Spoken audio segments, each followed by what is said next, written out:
வேடசந்தூர் அருகே குளத்தூர் பகுதியில் கரூர் காங்கிரஸ் வேட்பாளர் ஜோதிமணிக்கு ஆதரவாக திமுக எம்எல்ஏ காந்திராஜன் வாக்கு சேகரித்தார். அப்போது தன்னை பேச விடாமல் குறுக்கிட்டு ஊருக்கு பேருந்து நிலையம் கேட்டு வாக்குவாதம் செய்த பெண்ணிடம் ஒரு தாயை கேள்வி கேட்க தள்ளி விட்டுட்டாங்களா என கேட்டு சிரிப்பலையை ஏற்படுத்தினர். இந்த முறை கூட்டத்தில் அனுப்பிச்சு விட்டாங்க, ஒரு தாயை தள்ளி விட்டாங்க. சரி, பரவாயில்ல, நன்றி.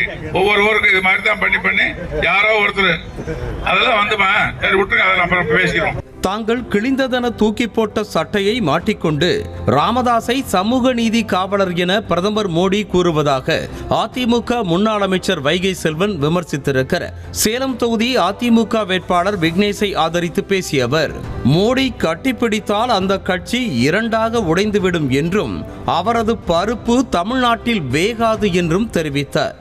நாங்க சட்டை கிழிஞ்சிருச்சுன்னு தூக்கி போட்டோம்.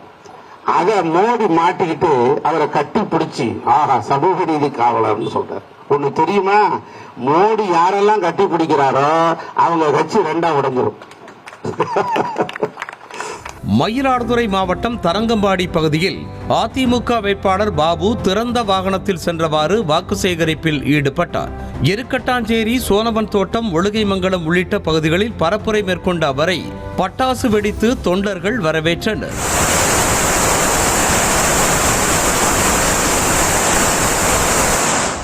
தாம் அறிவித்திருந்த கட்டணமில்லா தொலைபேசி எண்ணிற்கு இதுவரை 5000 குறைகள் புகார்களாக வந்திருப்பதாக காஞ்சிபுரம் தொகுதி அதிமுக வேட்பாளர் பெரும்பாக்கம் ராஜசேகர் தெரிவித்தார். செங்கல்பட்டு மாவட்டம் மதுராந்தகம் ஒன்றியத்திற்கு உட்பட்ட பகுதிகளில் பரப்புரை மேற்கொண்ட அவர், தான் எம்பியாக தேர்வான பின்னர் புகார்கள் மீது நடவடிக்கை எடுக்கப்படும் என்றார். ஏற்கனவே இது வரைக்கும் நாங்கள் ஒரு டோல் பின் நம்பர் கொடுத்துருக்கோம், 8055331116 சொல்லிட்டு. இதில் 5000 புகார்கள் வந்திருக்குது. இது வரைக்கும் 5000 புகார் வந்திருக்குது. என்னை வெற்றி பெற செய்தால் அந்த புகார்களை எல்லாம் களைய செய்வேன் என்று இந்த நேரத்தில் உங்களுக்கு பாதம் அணிந்து நான் சொல்ல கடமைப்பட்டிருக்கின்றேன்.